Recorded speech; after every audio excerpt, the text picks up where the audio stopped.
So this is the core of the Freie Mitte, so to say.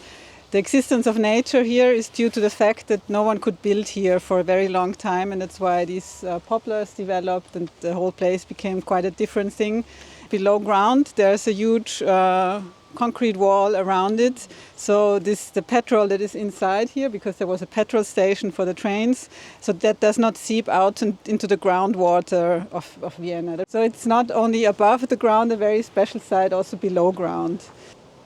Once there was the Danube in this place, so this is all part of the Danube River Delta. Then the Danube was regulated and one of the main train stations of Vienna was built. That's why this whole area is called Nordbahnhof. The train station, of course, was not really needed because during the Cold War, because it was very much connected to the former colonies of the monarchy. And so after the Second World War, it fell out of use slowly. When this last piece should be developed, it had already changed because there were 10, 15 years in between. So I think in 2001 the station was finally closed. And by then a lot of trees had grown and a lot of infrastructural elements had become part of the landscape.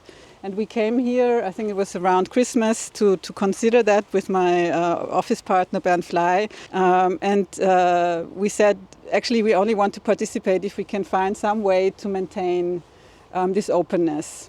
There's also this underpass, which is a little bit like a Central Park situation. No? It's something that in classical landscape planning would be like the dream. But here you wouldn't have to do it because it's already there. And this whole idea of the already there, which of course has a tradition in architecture, was very important. And then we went back to the office and we had this very simple idea to see if it's possible to push all this mass, the building mass that we had to provide for, to the fringes and try to keep as much empty in the middle. It was possible. It was very dense, and it is very dense. But through that, we managed to keep 12 hectares free of the central space. And then afterwards, so we had two enemies in the jury. One was the railway company, and the other one was the city of Vienna, the urban planning department. So basically, the two most important people, they voted against us. And they had to, because they had this responsibility and they felt that this could not be done. And it took a long while, for example, to say that this can be like that you don't have to maintain the space more, cut down the trees and the grasses more, that you can leave things around. And this is not what the park department of Vienna is used to. In the end, also the planning department, which is not the park department, they got behind the project. And then they introduced a new zoning category that is called Naturunterholungsraum. Because before that, there's basically Erholungsgebiet Park, so park area or forest. And this idea of a mixture of nature and recreation allowed them also to think about this space differently. We will see later that there are some areas where I think much less could have been done. But the whole logic of liabilities, of safety, of course interfere a lot with the basic design, which could have been no design at all. It was only by the late 90s, with the opening, kind of the fall of the Iron Curtain and the Balkan Wars, the city became central again, I would say. And therefore, I mean, the city grew on the outskirts, but still there were some kind of development areas within the city, and changing through different kinds of use, like these railway areas, were some kind of islands within the city. And the second point is that housing is also the kind of a major problem within the development of the city, because everything tends to be because of housing. So there is a tendency towards monofunctionalism, which was kept through the whole modern period and somehow institutionalized into the ways how we do and practice urban development here in the city. That makes it very, very hard to consider urban development as something else apart from the prior necessity of housing, living and working, let's say. So these two main drivers of urban development are very, very strong. Subsidies or the infrastructures of housing, like housing cooperatives, they care about housing, but it's very hard to think about mixed use. Tons and tons, thousands of tons of earth that has to be moved, which is also a huge budget in CO2 emissions. If you just calculate the trucks that have to go from one place to the other. And these are the things that we don't see because these trucks, they go through every day like 10 or 15. But if you think about all that earth that has to be moved and also good earth that has to be moved, we, through densifying just the fringes, we were able to save 85% of street construction in this area. So I think this is, in terms of the ecological value, there's a lot of resources that we could keep in place and a lot of CO2 emissions that could be saved through just keeping something in place. Because we think a lot about how to save CO2 by building in wood and building in sustainable natural materials, but I think a lot of it is already lost in urban planning. There was this very strong discussion also about the rights of citizens to the space they can use, and we have all these numbers, how many square meters of free space and park we need per citizen, and of course if we give something to nature, then we take it away from the citizens. There were different interests that we had to kind of understand and try to bring together or be able to coexist. Keeping part of what there is also a way of keeping a certain continuity and presence of history in the city and not just taking everything away. We always thought about the Gleislandschaft very much also in terms of a memory that would stay in place. I think that our eyes really do recover when they look at a place like this. So this otherness, this kind of not planned nature is something that's really sort of, for me it always feels like my eyes can sort of calm down a little bit. So recreation is not only in the activities but also in the views that you have and the things that you can see. What the park shows is that this urban land is a field of struggle. And that it usually you have it covered up with a kind of green lawn or something like that, and here you can see the marks in a way. Running through that whole process of negotiations, in what kind of competitions do you enter your own material? Because in the end there is an old planner's dilemma, no? Is it better to participate and do the better solution, or the not as worse solution? So is it the best of all worlds, or is it the least of all possible evils? So in that dilemma of planning, that would you say that there are restrictions or limitations that you consider beforehand if you enter competition on that level? Nowadays we consider quite a lot if we have a chance of winning. Okay. And then there always has to be something that captures our hearts, if I want to be so kitschy. But something that sort of, you look at the site and you want to do something there. Sometimes it's an old building that we think is really worth saving, or it's a piece of landscape that we can work with. So I find it very hard to engage with very bland sites. But on the other hand, of course, the question is, does Vienna need all that housing? Isn't there a lot of empty buildings that could be remodeled? Construction sector is responsible for 40% of carbon emissions. But I think you could do a lot, right? Absolutely. I think every single project of city extension is a project of protecting property of existing property instead of redistributing it. No, I mean it's under the umbrella of kind of green goals or whatever. It's just a shitty argument. I mean, but it's what you say. They are going to do it anyway. Yeah. Yeah, but that's the dilemma. Yeah, the thing part of it. We answered that dilemma and said, okay, this is the last big thing that's going to happen in Vienna, and they're going to do it. This is a machine that is already like moving its wheels. Yeah, and let's try to change something within that. I mean, I completely see the point of architects to say, I don't want to be part of this, but we thought we have the means, we have the ideas to change something. We worked, of course, in a big team of landscape planning and urban engineers and energy engineers, and thought about what does this really mean to do a Klimavorzeigestadtteil. There is an old council housing estate from the 70s, 80s, which in fact had the most beautiful view onto the whole area before it was developed.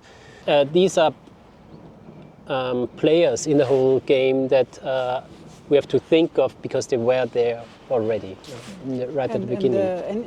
Any council housing close to any kind of urban development is taken extremely serious by the city of Vienna because it's their voter base. Two of their representatives voted for representatives, elected representatives, who were part of our citizen engagement process. This is the water tower that was used as a water tank for the trains, and there used to be a warehouse here. Someone had the idea that we could use this as a laboratory for future uses in this area, and for 2 years it was up and running, only in summers because in winter it was too cold. We had a wonderful team of students that did a design-build project within the building, and from that a group of young people developed who would then also stay in place and take responsibility for it. We also, through the research project, we could invite a lot of the developers that are part of the development and discuss how we can mix uses and what are contemporary typologies that go beyond the separation of living and working, of how to loosen this separation between living and working spaces. And I think it was a place that was super accessible. And the other part of it was also that it provided space there were smaller parts in it, but then there was also this huge space that was provided for events that could host very, very different uses. It was very, very accessible at almost no costs. And also it was not as beautiful like the old water tower, but it was, because it was not so beautiful, it provided something that you could appropriate and make use of without, it wasn't a holy thing. No? I mean, you can really work with that. Because it was part of the Freie Mitte, one should think of it rather in the sense of how we think of this as the park, non-park, but only covered by a roof, and not so much in the sense of a building that tells you how to do things. It was meant to be as a temporal project. And after that period, part of the team moved out of the process, but there were also new initiatives trying to somehow prolong this moment of engagement with the area. And that was not what some key players in the whole process wanted to have. I think there was not even a moment for rethinking that development, because after a very, very short period afterwards it was gone. The situation afterwards was, it was a total destruction. It was necessary to tear it down. There was no possibility to maintain parts of it, which was, I think, accepted by all of the groups immediately. the question was only what is the reason why it burned down, and then there are so many stories that popped up. The question what happened is still open, it's unresolved. In a way, the Nordbahnhalle stood in the way. And I think what we can see now is that in other developments, like in the Nordwestbahnhof, where there still were places, empty places that could be used for development, there is a very, very hesitant way of including local people or local initiatives in the sense of providing space or providing space on a long-term basis. So if you talk to people who are involved in the Nordwestbahnhof development, which is just around the corner basically, then they say, okay, the learning out of this development is how not to have the problem again. I have to step in now and tell the other version. The thing is that this was temporary, and we were part of a consortium where the Austrian Railway Company allowed us to use the space strictly for 2 years. And they were also very liberal in what we could do. And that was one person in the ÖBB who really sort of leaned out of the window very far without making a big fuss about it. Yeah. And so it was the contract, and we felt very much bound to this contract. The students got very much involved, and they wanted to keep it up. And also Urbanize was a big part, and we were kind of neutral to that, but we could never be part of it. It would be very against any kind of solidarity to someone who had helped us move a lot of things. Yeah? And if you go one step before, there was always supposed to be free space. In our master plan, we took away the Nordbahnhalle because it was not a very nice building. So for us in the beginning, it was not the thing that we wanted to keep. We just wanted to keep the water tower and the plateau because we think that is an important topic. And before the whole scandal started about squatting or not squatting, we had for 1 year tried to find someone who would keep this up. Which was not possible. And it was not possible because there's no funding. No one would pay for what you need to do to a building if you want to use it not just temporarily, but if you change its use, then you have to insulate it, you have to make it. But we had really tried to find some way, and actually no one gained anything by the destruction of Nordbahnhalle. So I found the discussion in the end very polarized and unfair. It's a pity that places like this don't work. And for me, the biggest pity is that they don't work in the new city. It's very difficult to support these spaces because of the economics of space. And that's the problem. And that was also one reason why one could not find kind of a long-term holder being willing to give it. And there was really an effort, and it was because of the insistence of Elke and everyone. So it was a great success in a way. And then it's really a pity that it burned down, but I believe that it's really an unlucky coincidence, which has to do with the fact that it was empty for the time, and no one, like there was not the social control of someone maintaining the building, so someone just made a fire inside. Because I wouldn't know who would be eager enough to get rid of a problem that was not their problem. I mean, the main challenge that was there or is there in any case, in a similar case, is kind of how to not over-commercialize but keep open this aspect. And I think on the level of the park part, that was quite successful to open it up. Yeah, let's see how it changes and how it develops.